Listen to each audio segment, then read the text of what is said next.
Bonjour à tous. Aujourd'hui, je vous propose une petite armée showcase de mes custodiens. Alors, en ce qui concerne les custos, ce n'est pas une armée narrative que j'ai, malheureusement, donc il n'y aura pas beaucoup de lore à proprement parler, ce sera pas du lore fait maison. Donc, ce que je vous propose, c'est qu'on va parler déjà des généralités, hein. Qu'est-ce que c'est un custodien, 2-3 petits détails à gauche à droite qui pourraient vous intéresser, et puis ensuite on passe directement à la viande, c'est-à-dire aux photos, aux vidéos, et puis à l'explication de comment j'ai fait cette armée, et j'espère qu'elle vous plaira en tout cas. On commence tout de suite, en tout cas, avec du coup les custodiens de Bashar. Sans plus tarder, on peut commencer par un petit tour générique. Je vais vous montrer déjà une photo de la force assemblée, et puis tout simplement parler un petit peu des généralités du lore et de ce qu'il faut savoir sur les custodiens. Alors, tout d'abord, ce qu'il faut savoir sur les custodiens, c'est que comme beaucoup de monde le sait, ce sont les gardiens de l'empereur, c'est la légion personnelle de l'empereur. Ils ont jamais vraiment été plus que 10 000, c'est pour ça qu'on les appelle les 10 000, et parmi ces 10 000 custodiens, il y a 300 custodiens en moyenne qui sont à la garde rapprochée de l'empereur, et qui font rarement des missions ailleurs que lors de sortie de l'empereur, d'accord.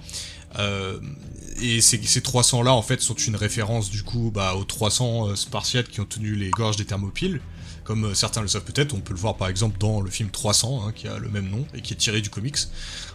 Et en fait ce sont les gardes du corps particulier de l'empereur. Bien sûr, même si l'empereur connaît tous ses custodiens personnellement, il les nomme tous personnellement et il les crée tous personnellement, même s'il a des scientifiques pour l'aider qui sont triés sur le volet, etc. Et en fait, c'est ça qu'il faut comprendre avec les custodiens, c'est que ce ne sont pas des Space Marines qui sont faits à la chaîne, ce ne sont pas des guerriers, disons, militaires, d'accord.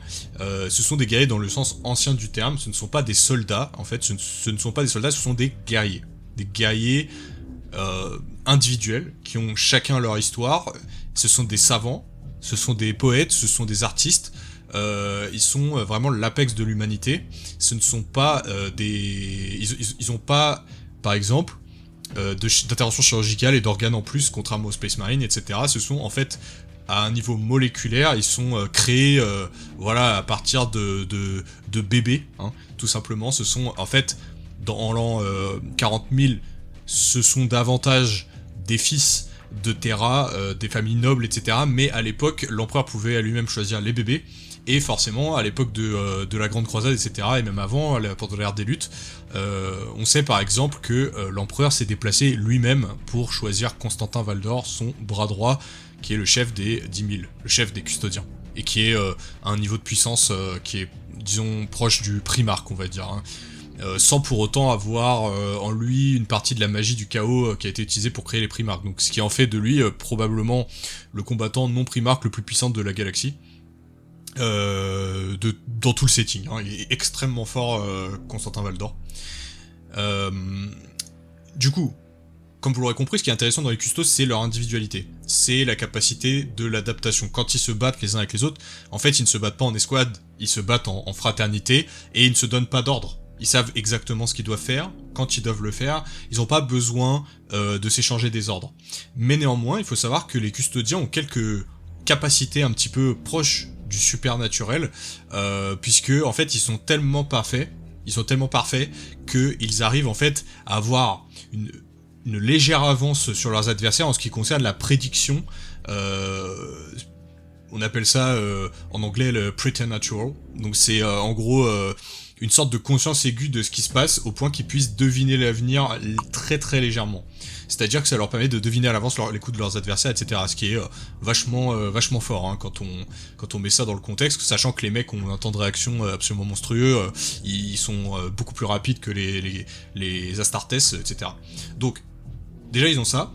Et ensuite, je vais rebondir sur du coup une critique qui a été faite sur la nouvelle gamme custodienne, c'est-à-dire que il n'y a plus les gâchettes sur leur lance qui leur permettent de tirer, puisqu'il y a des bolters qui sont attachés au bout de leur lance afin qu'ils puissent tirer.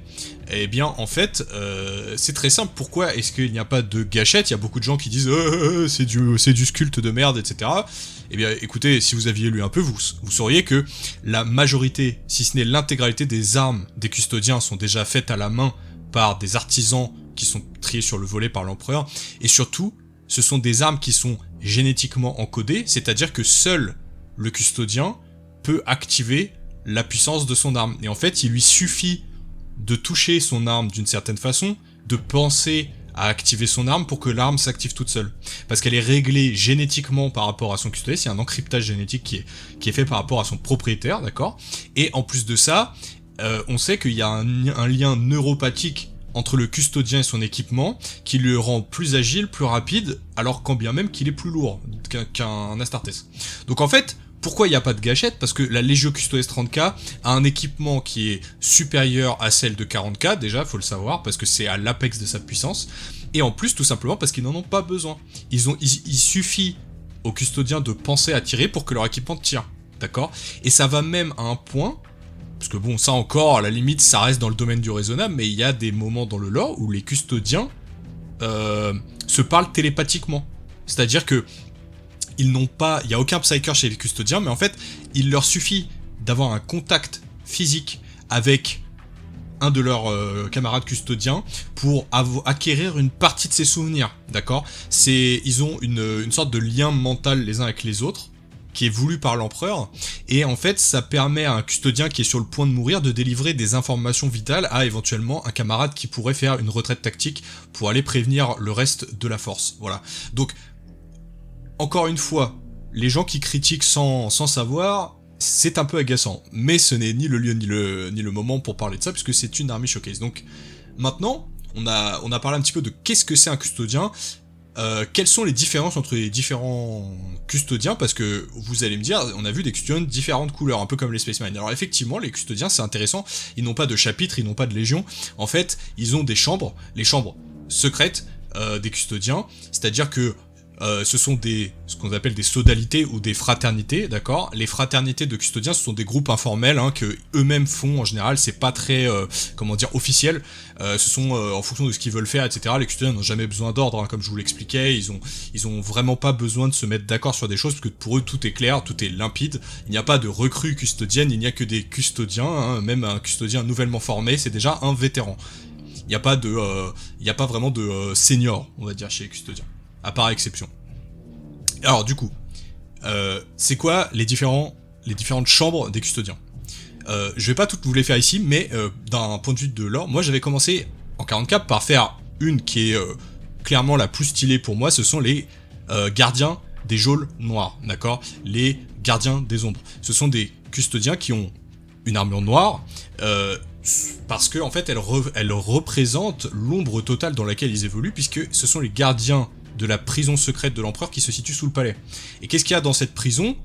Déjà, il n'y a pas de lumière, tout est noir, et surtout, en fait, l'empereur y a enfermé des abominations qui, si elles voyaient le jour, en fait, ça mettrait en péril toute l'humanité. Ce sont des démons d'une puissance monstrueuse, ce sont des techs complètement interdites, ce sont des prisonniers qui en savent trop, etc.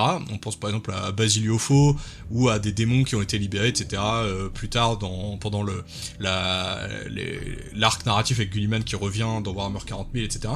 Mais en gros, ce sont eux qui gardent ces monstres, et dès qu'il y a un problème, c'est eux qui y vont. Et c'est eux aussi également qui sont les guerriers, on va dire, secrets de l'empereur.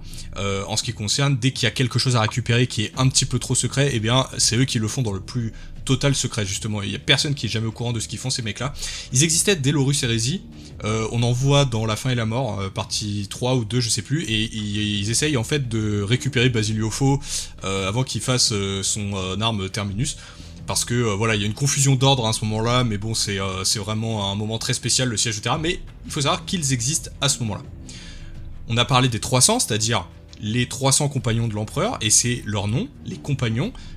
Les 300 plus puissants custodiens, ce sont les compagnons. Pourquoi les compagnons? Parce que en fait, Alexandre le Grand, lui-même, avait une troupe de ses guerriers les plus fidèles qui s'appelait les compagnons, d'accord, avec un C majuscule. Et en fait, ce qui est intéressant, c'est que dans le lore, on sait, par exemple, que Alexandre le Grand, c'est c'est un des déguisements, c'est une des identités de l'empereur.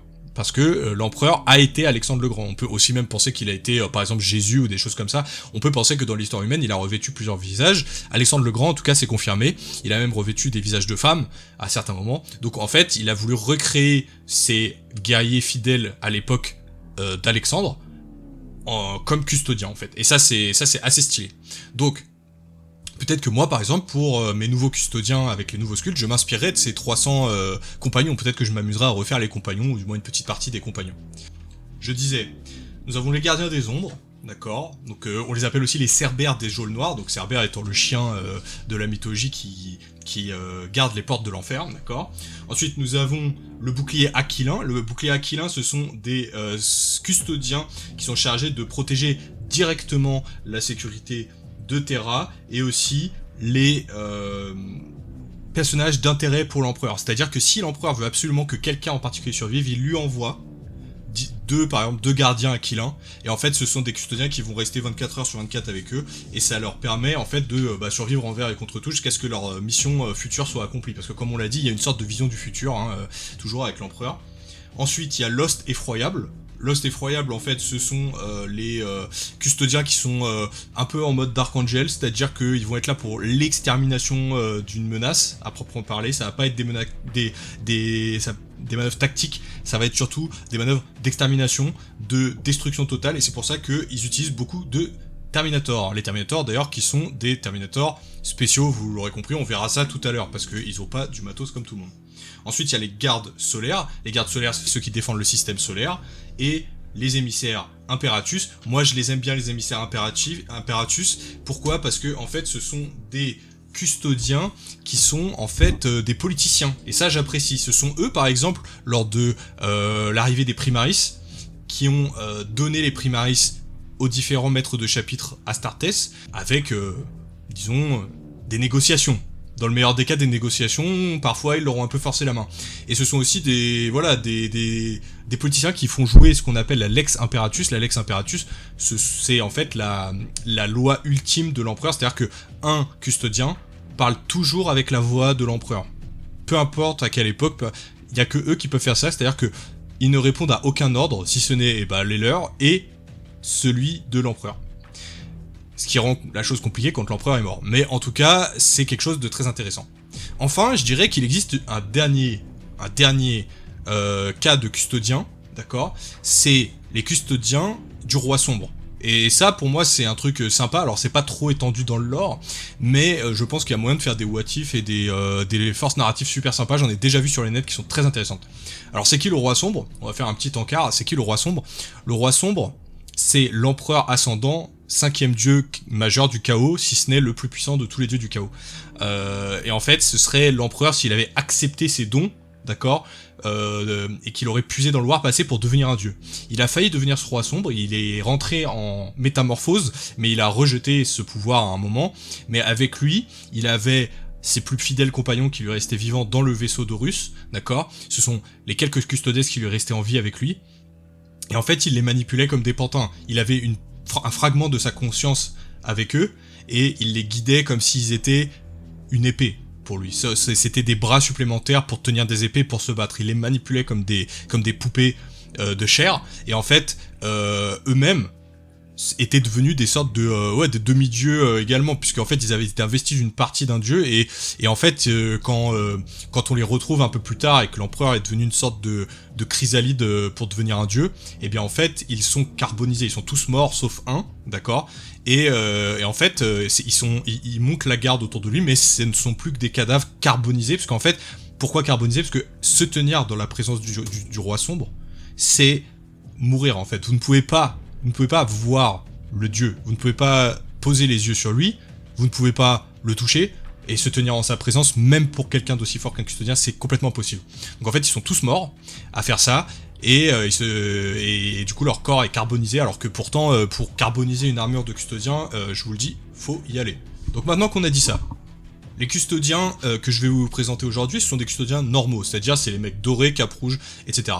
À l'époque, j'avais commencé à faire des gardiens des ombres, j'ai pas continué, et puis je les ai refaits, d'accord? Je les ai refaits de A à Z en mode batch painting, vraiment en mode army painting, pour les rendre jouables. Pourquoi? Parce qu'à l'époque où je les jouais en 9ème édition, c'était une édition que j'ai passée dans un club compétitif. Alors, l'ambiance n'était pas compétitive, mais c'était des gens avec qui je jouais, qui, moi, j'en avais rien à faire, mais c'est des gens qui voulaient vraiment s'améliorer d'un point de vue compétitif. Donc moi, j'ai suivi le mouvement, hein, c'est pas ce que je préfère, mais comme tout le monde était super sympa, bah, je me suis dit, bah vas-y, tu vas faire un petit effort et t'adapter au rythme du club, et puis voilà, on va faire ça. En plus, j'avais cette chance que les custodiens étaient très forts en 9ème édition.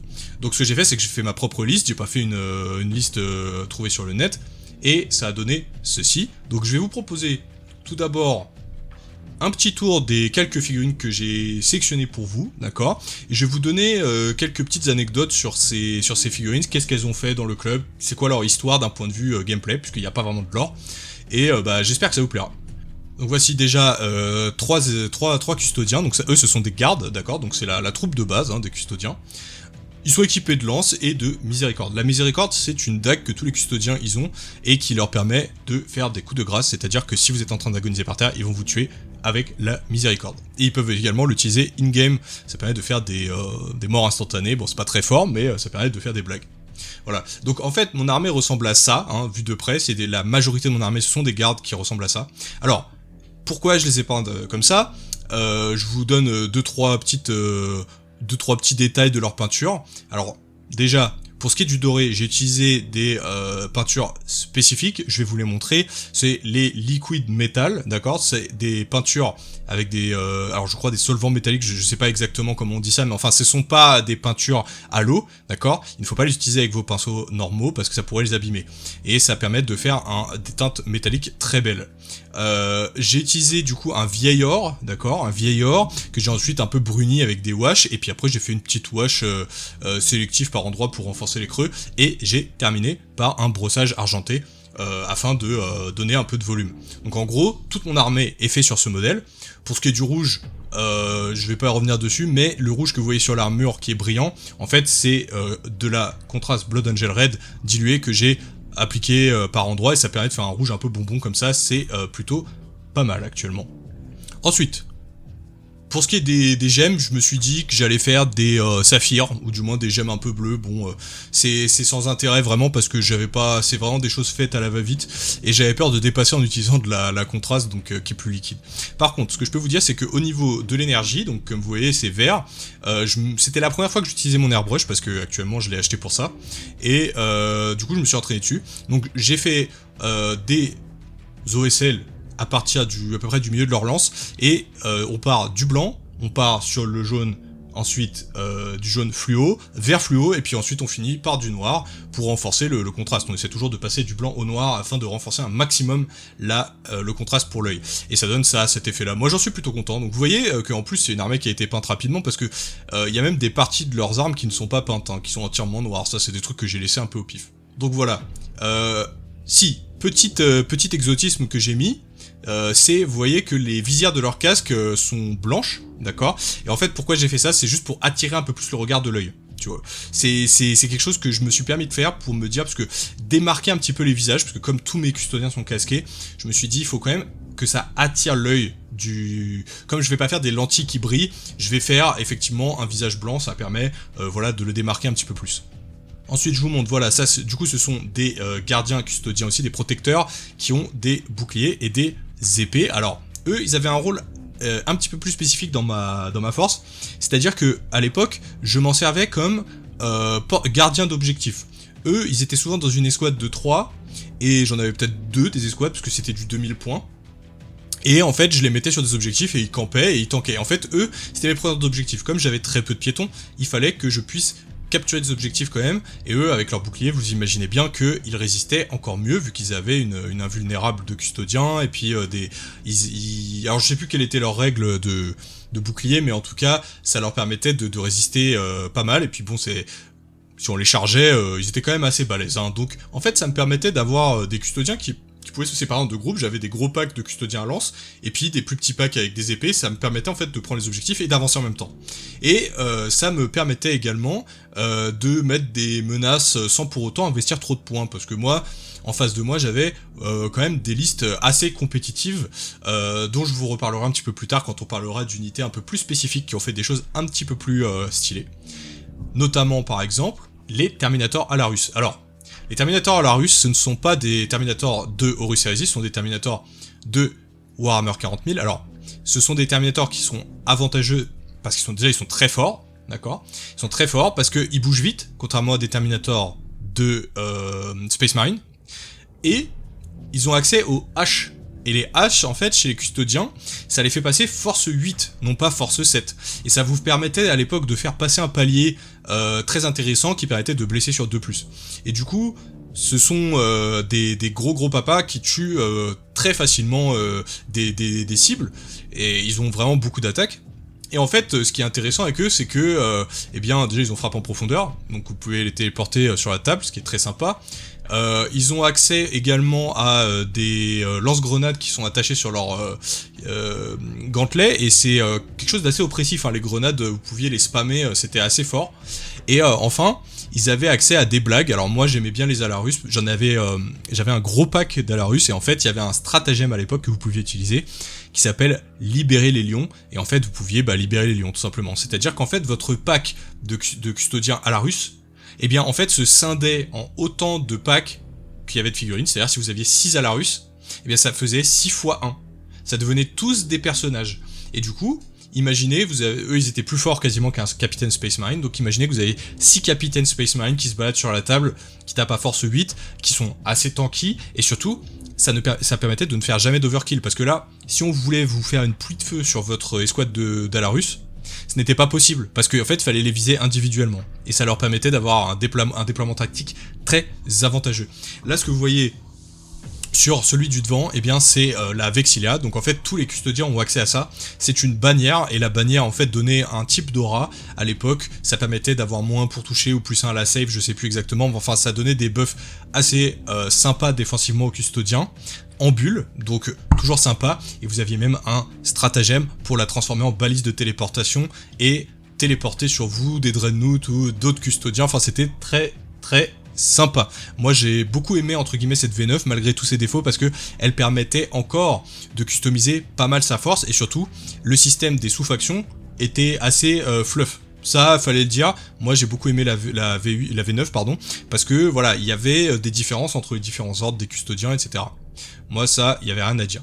Et je me souviens du coup d'une partie où ces Alarus avaient fait la différence, parce qu'à l'époque le mec contre qui je devais jouer cet après-midi-là avait acheté et avait récupéré une armée garde impériale, parce que je sais plus qui de sa famille lui avait filé un Baneblade, et il était très content de sortir son gros tank, etc. Et puis moi je l'avais vu venir un petit peu avec son gros tank, je me suis dit oh là là, c'était un Shadow Sword, en plus je crois faire tirer des munitions de malade. Et puis en fait ce que j'avais fait, c'est que j'avais libéré les lions, et en fait il n'arrivait plus à tirer sur tous mes custodiens en même temps. Du coup c'était assez drôle, parce que ça l'avait pris par surprise, et j'avais gagné. Ensuite je vais vous montrer mes Dreadnought. Alors j'en ai que 2 pour l'instant. Alors celui-là c'est du coup le Galatus Dreadnought. Le Galatus que j'ai acheté à Warhammer World du coup, à l'époque où j'y suis allé. Un Dreadnought très sympa, je l'ai utilisé qu'une seule fois celui-là, mais vraiment cool. Moi j'aime beaucoup l'idée qu'on peut avoir un beau bouclier, parce qu'il est très gros son bouclier. Du coup je me suis permis de faire un petit free end dessus. Bon, ça casse pas 3 pattes à un canard, c'est même pas très joli, mais c'est pas grave, c'est le mien.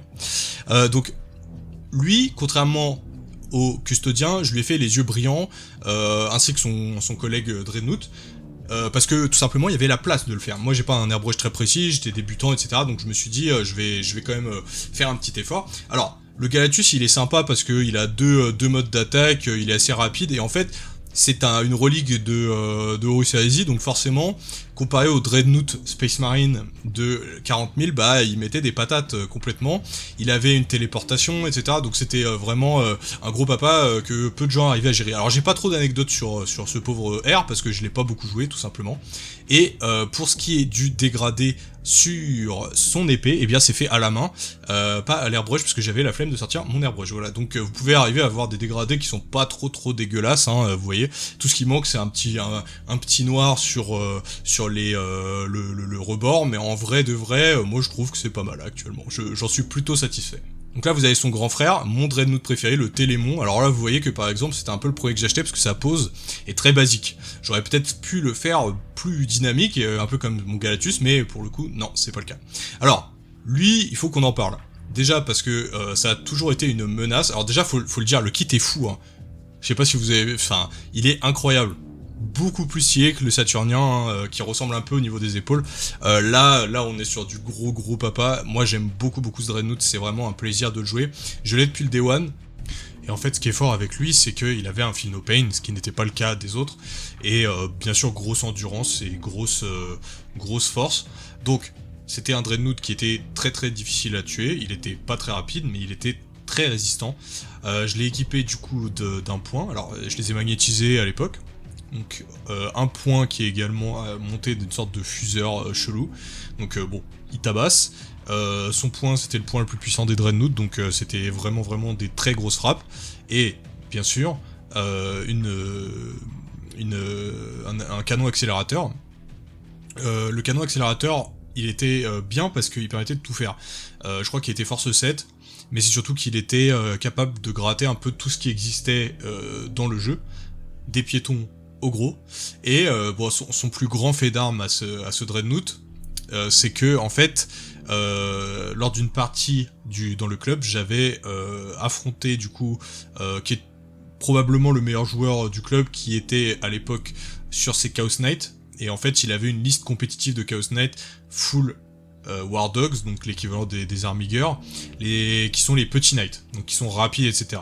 C'était à l'époque où le KO avait une option de prendre full Armiger plus Abaddon pour faire une sorte d'aura, parce qu'à l'époque ça n'avait pas été hotfix ou patché ou je sais pas quoi. Et en fait ça permettait aux joueurs KO d'avoir l'aura d'Abaddon sur ses Armigers, ce qui était très fort. Ceci dit, la partie s'était faite après ce nerf, du coup il avait pas Abaddon, mais il avait full Armiger, ce qui était quand même assez solide. J'avais réussi à le battre de plusieurs façons, je vous expliquerai après. Mais ce qu'avait fait le Télémon Dreadnought, c'était quand même assez stylé, parce que en fait je me suis dit il va être rapide avec ses Armigers, il va venir à la charge assez vite, et au corps à corps il est meilleur que moi avec mes custodiens, parce que forcément c'est des robots géants, ils sont plus forts. Ce que j'ai fait du coup, c'est que j'ai épongé la première charge de ces robots avec mon infanterie, c'est-à-dire que j'avais fait un petit cordon de anti-charge avec mes porte-boucliers justement. Et en fait, à partir de là, mon Télémon avait fait une contre-charge au milieu de table. En fait, je me suis dit, bah vas-y, on va aller le laisser faire du sale au corps à corps. On avait quasiment pas utilisé son canon ni rien. Et en fait, il avait pris 2 Armigers tout seul. Il les a tués. Ensuite, il y a un 3e Armiger au milieu de la baston qui s'est rajouté. Il l'a tué aussi. Et après, il y a un 4e Armiger qui est arrivé. Encore pendant la même baston, hein. C'est-à-dire qu'ils se sont tous chargés les uns sur les autres. Il l'a tué avec son explosion. C'est-à-dire qu'en fait, il lui a enlevé son dernier point de vie, le dernier Armiger.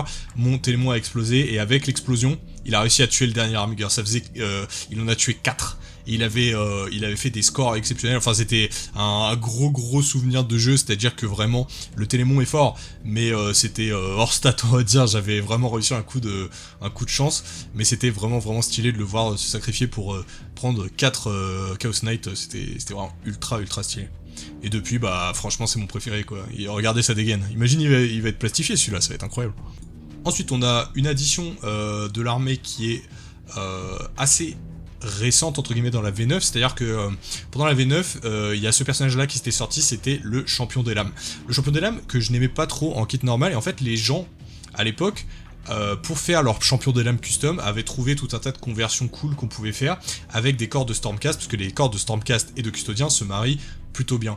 Et il y a ce fameux Stormcast qui est en train de marcher d'un air ultra vénère, d'accord, et je lui ai mis du coup un casque de Warden et une épée. Alors je crois que c'est l'épée du Space Marine pseudo chaplain de la V9 là, donc pareil, mais il a une grande cape et tout, et franchement les polières custodiennes que j'avais un peu sculptées dessus pour qu'elles rentrent bien, etc.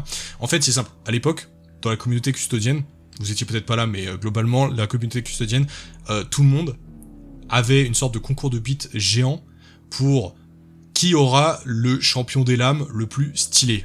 Et en fait, cette conversion-là, c'était un classique à l'époque, il y en avait d'autres qui faisaient d'autres conversions, mais c'était souvent, les champions des lames les plus stylés, c'était souvent ceux qui utilisaient ce corps-là, et bah j'ai pas pu m'empêcher, hein, c'était pas très original pour le coup, mais je ne le regrette pas, c'est vraiment ultra stylé. Alors, il a pas de lore, encore une fois, mais je l'ai appelé Dio, pourquoi? Parce qu'en fait il fait exactement la même démarche que Dio Brando quand il avance vers Jotaro, pour lui dire je peux pas te péter la gueule si je viens pas à côté de toi. Et en gros, il avait 3 modes de frappe, parce que son épée avait 3 styles de combat, ça rappelait un peu les épées méridiennes de Horus Heresy, et du coup il avait un style avec une seule attaque qui était anti-gros, un style anti-élite, anti-infanterie lourde avec ses attaques normales, et un style double attaque qui était moins forte, mais qui permettait de tuer toute l'infanterie légère autour de lui, etc. Donc en fait c'était un mec vachement dangereux, peu importe qu'il avait en face de lui, et c'était un vrai plaisir de le jouer. Alors il a moins vu la table que les autres, mais moi je l'ai bien apprécié. C'était pas ma figurine préférée, mais actuellement un personnage intéressant à jouer. Ensuite voilà les Sagittarium. Donc les Sagittarium c'est un kit Forge World En fait, c'est pas un kit entier Forge World, c'est-à-dire que Forge World à l'époque vendait un kit d'upgrade, c'est-à-dire les bras, les guns et les têtes, que vous mettiez ensuite sur des corps de custodiens normaux, donc ce sont des corps de Warden, qui sont un peu des custodiens un peu d'élite qui ont accès aux haches, etc. Donc là vous voyez que les flingues n'ont jamais été finis, bon c'est pas grave, tant pis, je les ferai plus tard. Et en fait ce qui était sympa avec les Sagittarium, c'est que ils étaient pas très forts au corps à corps, parce qu'ils n'avaient que leur miséricorde, mais leur gun était plutôt intéressant, c'était en fait un bolter lourd d'assaut, donc vous pourriez courir, tirer au bolter lourd, et en plus de ça, ils avaient une version fusil désintégrateurs, c'est-à-dire un mode de tir alternatif qui permettait de casser du gros. Ils étaient quand même assez dangereux, et pareil, pour prendre des objectifs en fond de cours et juste camper, actuellement, ils faisaient le café. Enfin, moi, je n'ai jamais eu aucun problème avec eux. Je les prenais pas toujours, mais globalement, c'était une entrée relativement sympa. J'ai entendu dire qu'il y avait des listes très compétitives avec juste Trajan et full Sagittarium, mais bon, ça c'est pas mon délire de faire actuellement du net building flemme. En fait, c'est pas drôle. Ensuite, on va parler un petit peu des QG que j'avais. Là, du coup, j'ai Genesia Crawl officiel. Genesia Crawl, qui était la seule sœur du silence que je jouais. Alors, Genesia Crawl, qui est un de mes personnages favoris. Pourquoi? Parce que déjà, là où les sœurs du silence basiques dans leur kit en plastique sont assez moches, parce que vieillot, Genesia Crawl a des belles proportions. Pourquoi? Parce que c'est de la résine Forge World, donc le personnage est assez stylé. Ensuite, c'est un banger en termes de personnage du lore. C'est une meuf qui en a rien à foutre. On l'appelle la reine sans âme parce qu'elle est ultra puissante, ça doit être une des combattantes humaines basiques les plus puissantes de l'Imperium. Elle peut tuer du Space Marine sans aucun problème, et je pense que malheureusement, si Games Workshop faisait bien les choses, je pense qu'il retconnerait sa mort pour lui donner une meilleure mort, parce que je trouve que sa mort c'est un peu du gâchis pour le coup. Elle est pas très fun et pas très intéressante, elle se fait juste des pop par Karn le traître, alors qu'il a même pas fait exprès, puisqu'il ne la voyait pas, puisqu'elle est invisible quasiment, tellement son aura elle est puissante. En fait, les Sœurs du Silence, ce qui est intéressant, c'est que dans le lore, leur anti-aura, leur énergie négative, elle est tellement forte qu'elles sont très difficiles à voir, elles sont une sorte de flou sur votre vision, et plus elles sont puissantes, plus c'est fort ça. Et Genesia Crawl, qui est la Sœur du Silence la plus puissante, elle est connue justement pour c'est quasiment impossible de la voir, et quand vous arrivez à la voir, bah, vous avez tout de suite envie de vomir, parce qu'elle est irregardable tellement elle est puissante en termes d'énergie négative, et du coup perso banger de fou. Donc ça, elle m'a été offerte par un de mes anciens collègues, et je tenais à la jouer. Pourquoi? Parce que elle est pas très chère, hein, parce que les Sœurs du Silence sont quand même moins chères que les custos, et je la jouais en alors parce que c'est un personnage de 30k, hein, bien sûr, donc sur 40k, je la jouais pas en tant que Genesia Crawl, je la jouais en tant que je me souviens plus, chevalière de l'oubli, enfin quelque chose comme ça, enfin le plus haut QG des sœurs. Et ce que je faisais, c'est que je la jouais en électron libre, parce que dans le club, il y avait un joueur Thousand Sun. Et en fait, ce joueur Thousand Sun, ce qu'il faut savoir, c'est qu'il était dans les games connu comme un peu le boogeyman. C'est-à-dire que c'était un club de joueurs qui avaient un certain niveau d'argent, et qui faisaient beaucoup d'achats. Et en fait, ils commençaient, mais ils avaient déjà beaucoup de figurines. Et en fait, comme bien souvent, les débutants, face au spam de blessures mortelles, ils savent pas trop comment réagir. Vous voyez, ça fait peur, on peut pas se défendre des blessures mortelles. Du coup, moi quand je suis arrivé dans le club, tous les gars ils disaient mais c'est trop fort. En fait, c'était le boogeyman. il était craint de tous parce que personne pouvait se défendre, personne savait comment faire pour battre ces sorciers Thousand Sun. Il avait Magnus et tout. Et du coup, bah moi, j'ai joué cette sœur de façon vraiment en support, c'est-à-dire que quand je la laissais tout le temps toute seule, et des fois elle allait se camper sur un objectif quand j'avais pas besoin d'elle pour la game, donc ça faisait moins de 100 points sur un objectif, très bien, pas de souci, et il allait pas venir la chercher forcément. Au corps à corps elle était assez forte, et surtout, les sœurs à l'époque avaient un stratagème pour un PC, donc c'était pas cher, et en fait c'était un contre-sort amélioré, c'est-à-dire que si elle était à côté d'un Psyker qui lançait un sort, eh bien, vous lanciez ce stratagème, et en fait, sur un 4+, vous annuliez le sort. Alors que, un contre-sort normal, si vous faites abjurer le sorcier, il faut dépasser le score de l'autre sorcier pour contrecarrer son sort. Mais dépasser le score d'un Thousand Sun full buff, c'est quasiment impossible. Mais la sœur n'avait pas ce problème, parce que elle, c'était 50% de chance, bam, et elle annulait son sort. Et ça, il a pas compris ce qui se passait. À ça, vous ajoutez que sur l'armée des custodiens, ils avaient tous une 4+ Feel No Pain contre les blessures mortelles, parce que c'était les élus de l'empereur, c'était un peu le Lost générique, et ça, le mec, il a vu rouge.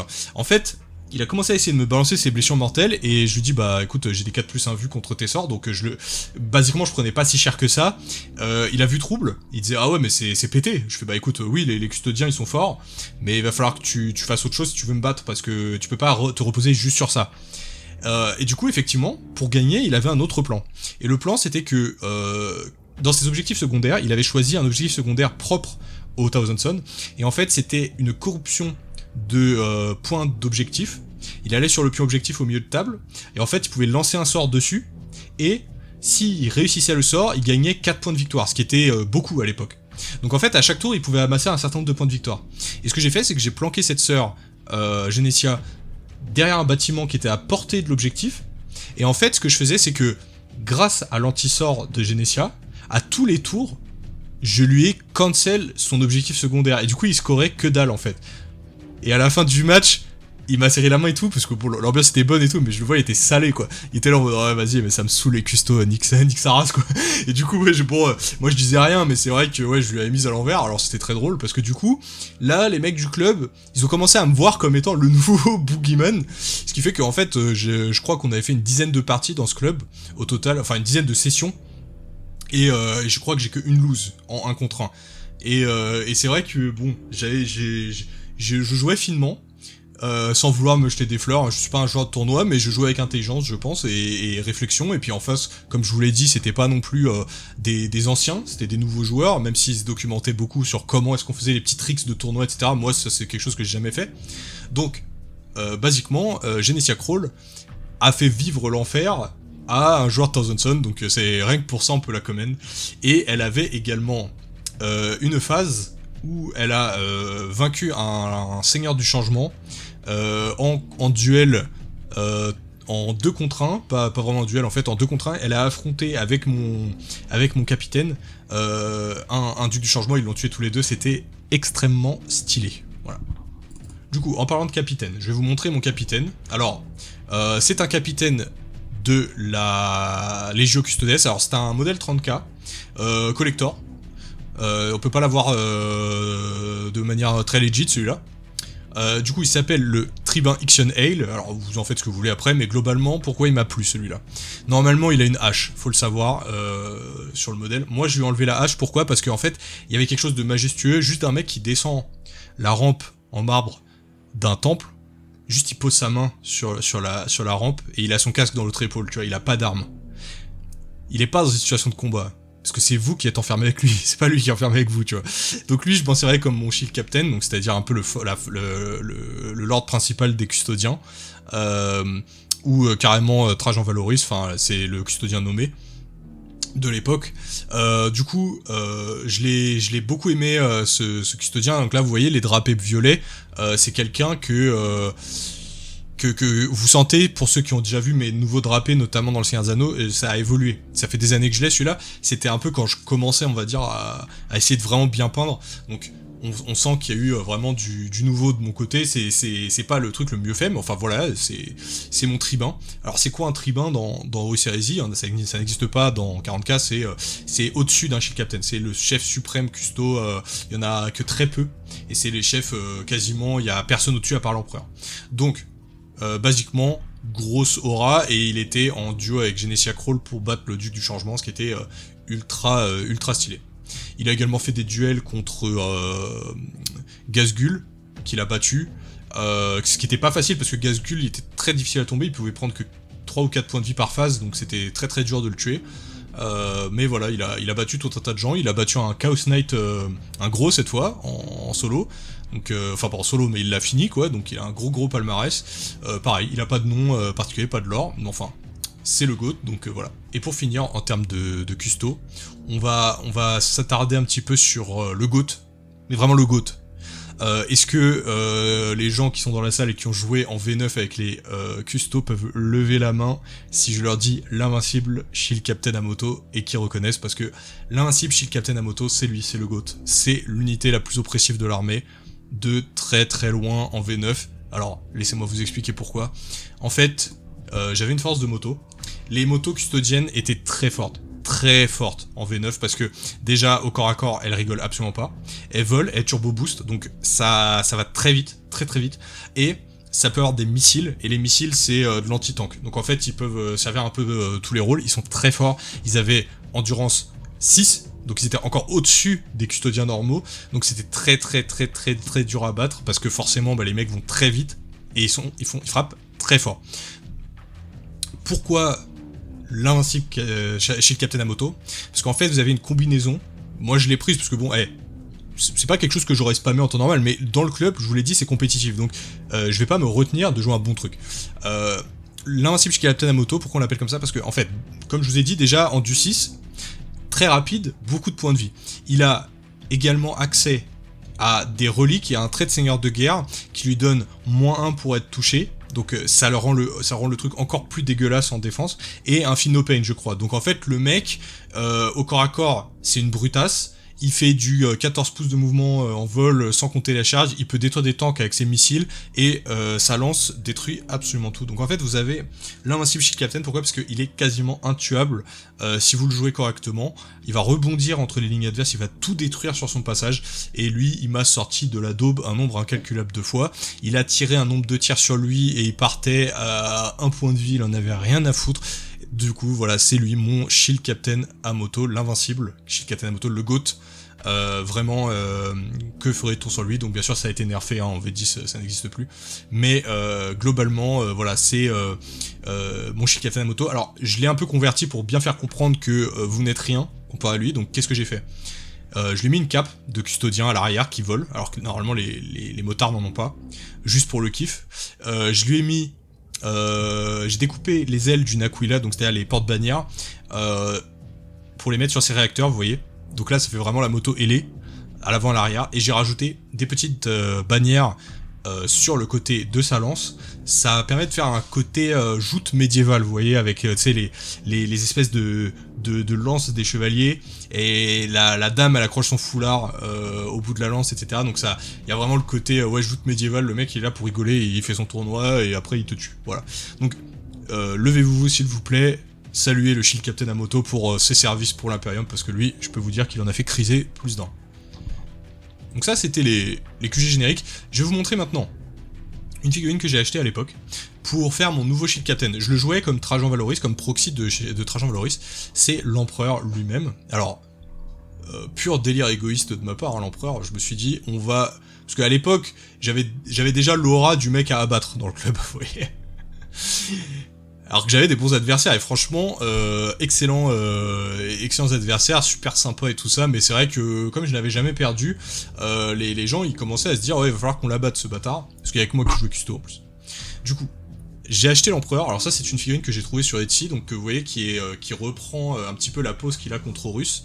Je la jouais comme proxy de Trajan Valoris après, et en fait elle avait un double emploi dans ma liste. Elle avait bien sûr l'emploi d'être utile comme figurine, vous voyez, mais surtout, j'avais une victoire psychologique avec. et je vais vous expliquer pourquoi. Je savais qu'en face, il y avait certaines personnes dans le club qui voulaient absolument ma mort, c'est-à-dire le Thousand Sun, par exemple, que j'avais un petit peu détrôné, on va dire, et cette personne qui était adorable, elle voulait vraiment sa revanche, vous voyez, parce que je lui avais cassé ses blessures mortelles, il était pas content. Du coup, j'ai acheté l'empereur, et en fait sur le groupe, j'ai envoyé la photo et j'ai fait les gars, vous êtes foutus, j'ai l'empereur, machin, vous le tuerez jamais. Et en fait, si vous voulez, je les ai tellement montés en hype sur ouais, j'ai l'empereur, que je les ai conditionnés à vouloir absolument tuer l'empereur. Ils ont dit ouais, nous on va tuer ton empereur, tu vas chialer des larmes de sang, etc.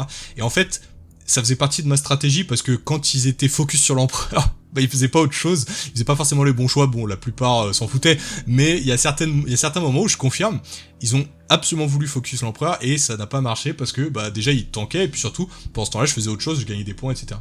Du coup c'était un peu la victoire psychologique, bon c'était un peu méta-gaming on va dire, mais ça a marché a priori. Donc ça c'est une figurine qui est plus grande qu'un custodien normal, je vais vous montrer. Mais globalement, c'est une figurine assez bien détaillée que vous pouvez avoir pour pas trop cher sur Etsy avec différentes poses et bien sûr différents dioramas, etc. Donc là, vous voyez, il a un tout petit socle parce qu'à l'époque, je jouais WYSIWYG. Enfin, WYSIWYG non, puisque je proxy de l'empereur. Mais ce que je veux dire, c'est qu'il avait un tout petit socle parce que je voulais proxy Trajan Valoris. Donc il fallait que le socle ait la taille légale quand même. Ce qui fait qu'avec son énorme cap, des fois il tombait en arrière. Bon, c'était assez drôle. Donc là, vous voyez, j'ai fait un petit dégradé aussi de feu sur l'épée qui n'est pas très convaincant d'ailleurs. Vous pouvez voir que par exemple quand je suis maintenant sur mon Balrog, les dégradés de flammes, je les fais un petit peu mieux maintenant. Donc ça, c'était mon empereur de l'époque. Et récemment, c'était en 2025, en fait j'ai vu que Major Kill a balancé du coup des préventes pour son fameux Big E, donc c'est-à-dire le gros empereur qu'il avait fait, mais en version 2, c'est-à-dire avec des détails revus, etc. à corriger, et je n'ai pas pu m'empêcher de l'acheter. Du coup je vais vous la remontrer, parce que certains l'ont vu au début de la chaîne. Donc le Big E V2, c'est une énorme figurine. Alors, il y avait plusieurs tailles de dispo, vous aviez mini, vous avez taille normale, vous avez display, donc c'est vraiment grosse statue, etc. Et moi je l'ai acheté Lore Accurate, c'est-à-dire c'est la version qui est à la taille, on va dire, du Lore, donc il est énorme, mais c'est la figurine du vrai empereur, entre guillemets, c'est en jeu, il est comme ça. Du coup, cet empereur-là, je l'ai jamais joué, mais je suis en train de lui écrire une fiche de règles que j'ai calé en fait sur la puissance de Horus Ascendu qui est à 1000 points et basiquement j'ai pris les règles d'Horus et je les ai adaptées pour en faire l'empereur en fait. Donc je vais vous les montrer à l'écran parce que si vous voulez les utiliser pour vos parties, n'hésitez pas, vos parties narratives, si vous voulez faire par exemple la défense de la chambre de l'empereur sur le siège de Terra, ça peut être cool. Alors cet empereur, je l'ai fait en full non-metallic metal, j'ai acheté des peintures pour ça, etc. parce que je voulais vraiment lui rendre hommage, j'en avais déjà parlé lors d'une vidéo. Il a représenté une 30aine d'heures de travail, il y a certains endroits où je suis pas totalement satisfait, mais globalement c'est une de mes plus belles figurines, donc je pense que je lui ai quand même rendu hommage, notamment au niveau de la cape, qui me faisait grand peur, parce que j'ai vu tous les petits détails de la cape en doré, et en fait au final j'ai plutôt pas mal réussi, j'avais peur de la recommencer 3 fois la cape, donc voilà.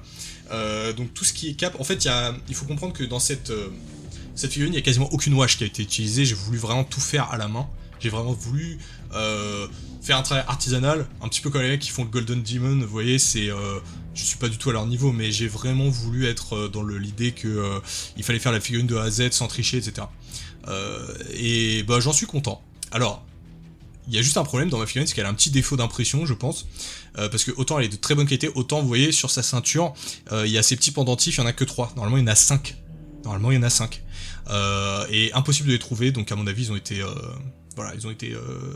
je sais pas, c'est peut-être moi, c'est peut-être l'envoi qui n'était pas bon, etc. Mais en tout cas, je les ai remplacés par une sorte de saut de pureté qui descend, voilà. On n'y voit que du feu. Pour ceux qui ne font pas trop gaffe, ils ne verront pas la différence avec le vrai. Malheureusement, moi, voilà, j'ai un petit défaut dans le mien, je sais pas pourquoi, enfin, c'est pas très grave, moi je trouve que je l'ai quand même plutôt bien réussi. J'hésitais à le faire en roi sombre, mais je me suis dit non, pour l'instant on va faire l'empereur normal. Il a plusieurs têtes, je lui ai pas collé sa tête actuellement. Donc il a la tête comme ça, il a une tête qui crie, pour faire comme sur la fameuse image où il a la bouche ouverte, etc. Et il a différents casques que je peindrai peut-être un jour, mais en attendant, pour l'instant je n'y touche pas, il est très bien comme ça. Donc cet empereur là, moi je ne demanderai qu'une bonne occasion de le jouer dans une partie narrative, mais je n'arrive juste pas à m'y mettre pour faire une partie assez grosse pour avoir l'empereur, parce qu'en fait du côté traître on n'a pas trop de primarques, etc. Mais enfin je pense que j'aimerais bien le sortir quand même avec mes règles fan-made contre peut-être un Demon Lord assez gros, je sais pas. Mais en tout cas ouais, vous voyez là l'empereur c'est du lourd. Major Kill a sorti une excellente figurine, c'est la meilleure figurine de l'empereur sur le marché de très très loin, en termes de détails, en termes de pose, en termes de fidélité, en termes de... Vous voyez, il y a des bas-reliefs sur son armure et tout, enfin c'est une dinguerie, hein. La figurine c'est une dinguerie absolue, en termes de détails, en termes de... Vraiment c'est l'empereur. On n'aurait pas pu faire mieux. Si vous voulez l'empereur leur accurate, c'est chez Major Kill qu'il faut aller. Si elle est encore dispo, je sais pas. Mais enfin, en tout cas, vous n'aurez pas mieux sur le marché que cette figurine-là. Pour info, je l'ai acheté aux alentours de 90€. Donc c'est quand même un budget hein, pour une seule figurine, mais elle est très grosse. Surtout, en termes de détails, on n'est à rien à envier à Games Workshop. Rien du tout, rien du tout. Et même, elle se monte même assez bien, je dis rien. C'est même plus simple à monter que de la Rising Games Workshop. Donc allez-y, hein, si vous voulez vous faire un plaisir, eh bien achetez l'empereur de chez Major Kill. Voilà, donc ça c'était un peu l'ensemble de ma force. Ce que je vais vous montrer à présent, pour finir ce petit tour, en fait c'est des photos un petit peu stylisées que j'ai prises pour mettre ma force en valeur, et puis pour vous donner peut-être des idées de parties narratives, etc. Donc là sur la première photo on peut voir justement un motard custodien, donc lui c'est pas l'invincible Shield Captain parce que il avait pas la bonne pose, mais voilà c'est un des motards custodiens qui attaque avec ses amis un prince démon. Donc c'est le prince démon qui était présent lors de la baston entre mes Wordbearer et les Blood Angels de ma femme. C'est un prince démon qui me vient de mon pote encore qui vidait sa collection et que je lui ai racheté à prix d'or. Du coup basiquement c'est, alors je crois que c'est un ancien prince démon en résine de Forge World, si je dis pas de bêtises. Bon enfin, prince démon de corne. Un grand classique qui est vachement bien, vachement détaillé, vachement old school. Quand je ferai mon armée showcase de Wordbearer, je vous en parlerai un peu plus de ces figurines là parce que j'en ai reçu pas mal de sa part et franchement il y a de quoi en dire. J'espère qu'il serait même là pour nous en parler directement. Mais enfin là vous voyez ouais effectivement une belle pose vous voyez ce qui est bien avec les custodiens c'est qu'ils ont des poses assez dynamiques. Donc vous pouvez faire des dioramas très facilement. Ils sont faciles à monter, c'est un peu comme les Space Marines, vous pouvez monter les bras un peu comme vous voulez, etc. Deuxième photo, là vous voyez une petite référence au livre Le Premier Hérétique, hein, où il y a les custodiens qui se font un peu découper par les Galvorback. Bien là c'est un petit Galvorback que j'ai peint, c'est un de ceux que vous avez vu dans ma vidéo sur les Wordbearers, comment on peint les Wordbearers. Et bien là il a fort à faire parce qu'il est dans la toile Eldar contre un custodien, donc là vous voyez avec les reflets et tout rouge, c'est vraiment, on est en enfer, c'est un peu Doom si vous voulez, et là pour le coup il y a match parce que Galvorback contre custodien, il y a match, les Galvorback sont très forts. Ensuite là vous avez du coup les machines démons, pareil que vous aviez vu lors de mon rapport de bataille, pseudo-rapport de bataille, contre les deux Dreadnought. Donc là, vous voyez, pareil, hein, ce qui est très agréable avec ces Dreadnought, c'est que vous pouvez les monter un peu comme des Gundams, et vous pouvez faire n'importe quel type de pose avec, c'est très très agréable. Il n'y a pas du tout de bloc monopose. J'espère qu'ils garderont ça lors de la classification, mais je suis à peu près sûr que oui, vu l'architecture que c'est. Donc voilà, vous pouvez les builder un peu n'importe comment, enfin c'est super cool, que vous jouiez à Horus Heresy ou à 40k, c'est vraiment des pièces centrales d'armée, et puis surtout que c'est facile à peindre les custos, vous faites du doré, ça demande pas beaucoup d'efforts. Du coup vraiment amusez-vous. Là du coup on a un duel entre les différentes machines. Moi j'ai beaucoup aimé prendre cette photo parce que comme j'ai dit, je suis très content de ce que j'ai réussi à faire sur mes araignées en fait. C'est une bonne peinture, bon là ils sont un peu flous forcément, c'est au premier plan et au second plan, mais voilà. Ensuite, petite photo de la Queen, c'est notre ami Genesia Crawl qui va décapiter un sorcier du chaos qui n'est autre que Zardulayak, le deuxième GOAT, hein, bien sûr. Donc, on a la Reine sans âme, encore une fois dans toute sa splendeur. Moi je trouve qu'on n'en parle pas assez, hein, des Sœurs du Silence, je suis un fervent avocat des Sœurs du Silence, je veux un kit updaté des Sœurs du Silence, je demande que ça, un seul kit c'est tout ce qu'on veut. Arrêtez de mettre des femmes partout et mettez des Sœurs du Silence, puisque on a déjà des femmes qui sont exceptionnelles. Là, on a 4 custodiens qui sont prêts à se battre contre un prince démon, et qui n'est autre que le prince démon du roi sombre de mon lore, qui se trouve dans le lore de mes custodiens, de mes Wordbearer, que je vous ferai un de ces 4, mais en gros lui c'est le roi dragon Malocture, c'est un prince démon du dieu sombre, du roi sombre, de l'empereur ascendant. il est jouable puisque c'est un démon souverain de Lord of War, du démon du Ruinstorm, donc très puissant, et je pense que malheureusement ces 4 custodiens ne pourront pas en venir à bout, hein. Malheureusement pour eux, ça risque d'être un petit peu compliqué. Mais en tout cas, oui, du coup Malocture, qui est un démon de mon lore, qui a pris l'apparence d'un dragon, d'un dragon roi pour singer un petit peu l'empereur dans son délire de dieu roi. Parce que c'est vrai que l'empereur a pris un persona qui est très royal, et en fait c'est quelque chose qu'il aime pas forcément, l'empereur, mais qu'il est obligé de prendre. En parlant d'empereur, du coup là, vu qu'il a tué tous ses custodiens Malocture, et bien l'empereur va aller l'affronter directement en one-on-one, et là il y a match, puisque l'empereur peut largement le tuer, je pense, sans trop de problèmes, hein. Bon, c'est l'empereur. Hein. Ensuite, pour finir, on a des images de l'empereur. Alors là, je me suis amusé. Donc là, vous avez un prince démon, pareil, du roi sombre de mon lore, qui s'appelle le pontife de l'antiverbe. Je vous dirai un peu plus à quoi ça correspond lors d'une vidéo dédiée, mais là, il affronte l'empereur, et je me suis amusé, je me suis dit, je vais faire comme sur les fameuses images où on ne peut pas voir la divinité en face. En fait, je vais mettre un halo sur le visage de l'empereur, on peut pas le voir, en fait. Et là, vous êtes POV, vous êtes un démon dans la toile, le jour où le soleil se lève dans un pays où il n'y a pas de soleil. Et c'est ceux qui ont lu le livre Le Maître de l'Humanité reconnaîtront, mais basiquement c'est ça, c'est-à-dire que quand l'empereur arrive, quand il y a des démons, en fait il fait tellement de lumière blanche, qu'il est impossible à regarder, hein, même pour ses amis, même pour ses custodiens, on ne peut pas le regarder. Du coup c'est un peu la révélation. La révélation, on peut pas la supporter, ça rend fou. Et là du coup la dernière image que je voulais vous montrer, c'était ça, c'était l'empereur ascendant de ma force. Donc avec encore une fois le halo sur le visage. Bon, enfin en tout cas voilà, ça résume un petit peu tout ce que j'ai du côté custodien et compagnon de l'empereur. Là mon programme, ça va être éventuellement d'acheter les nouvelles gammes des custos pour faire peut-être un nouveau projet. Donc là on verra, est-ce que je fais du full non-metallic metal pour aller avec mon nouvel empereur, etc. Faire une force updatée, ou alors au contraire je vais faire autre chose, je pars sur les gardiens des geôles noirs comme j'avais fait à l'ancienne avec des armures noires, etc. Je pèse le pour et le contre.